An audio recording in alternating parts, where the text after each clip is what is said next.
So this is our financial justice walking tour for Culture Night in September 22nd. We had a really great turnout this evening, something like I think 60 or 70 people initially. So people really stuck along and followed us through the north and the south part of the docklands and the city.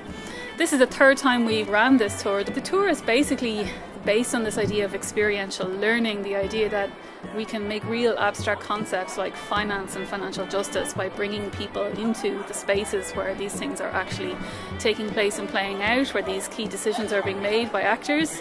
Real people make key decisions about tax avoidance, tax dodging, and where the burden of debt should land. And that was the motivation for us here today, this evening, and overall it went really, really well. A really enthusiastic group of people, and I know that we'll see them again. The backdrop to this is that you're talking about an Ireland that was full of slums in Dublin especially, and tenements, massive emigration, extreme poverty, and what you had was people moving from the country to Dublin and from Dublin on to work in England or elsewhere abroad seeking work. At the same time though, Dublin was classed as the second city of the British Empire and was a very, very prosperous city. So you had extreme poverty on one hand and you had extreme wealth on the other hand. As depicted in the poem, the burden of rising taxation fell heavily on the shoulders of the many under colonial rule. So while tax dodging and tax exemptions offered to the wealthy few was commonplace, wealthy settlers from England, for example, were enticed to move to Ireland with the promise of little or no tax obligations. And this practice of offering tax exemptions to settlers to establish a political and property-owning class across the colonies was used throughout the British Empire. The so-called famine, the starvation, didn't happen. It was the catastrophic consequences of political and economic policies that have been exercised in Ireland over many years, since the penal laws, when the native population of Ireland were deprived of their land, forced to hellish conduct, and forced to live on the most meagre amount of land possible. So in a way, starvation was inevitable, and it was an inevitable consequences of the policies of that time. I suppose the question we always have to ask is, what have we learned from that time? How have we changed? And what is the difference between the laissez-faire economics of that time and the neoliberal economics that we practice today? We know for sure that the consequences are the same.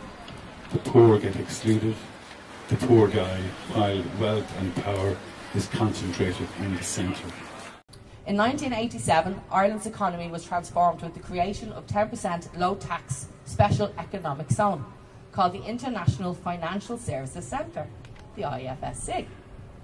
The Dublin Docklands used as a strategic development zone for this economic development. That's where we are now. Because of these tax breaks, a lot of FDI, foreign direct investment, was attracted into Ireland, as many multinational corporations chose Ireland as their European and often global base, many here within the IFSC.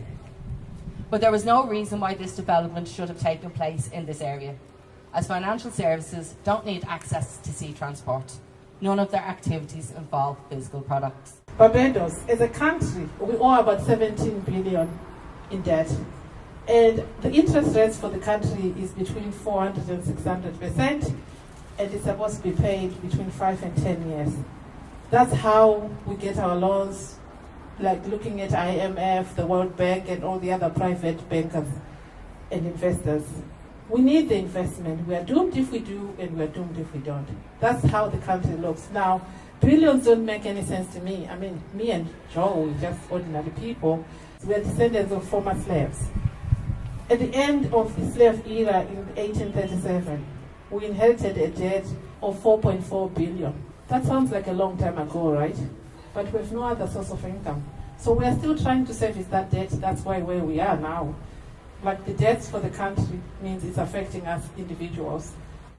Facebook's main Irish subsidiary, Meta Platforms Ireland, brought in around $30 billion of revenue in 2018, accounting for more than half of the firm's total annual turnover of $56 billion. The Irish subsidiary recorded profits of more than $15 billion in 2018. Of those 15 billion profits, they paid 101 million in tax in Ireland.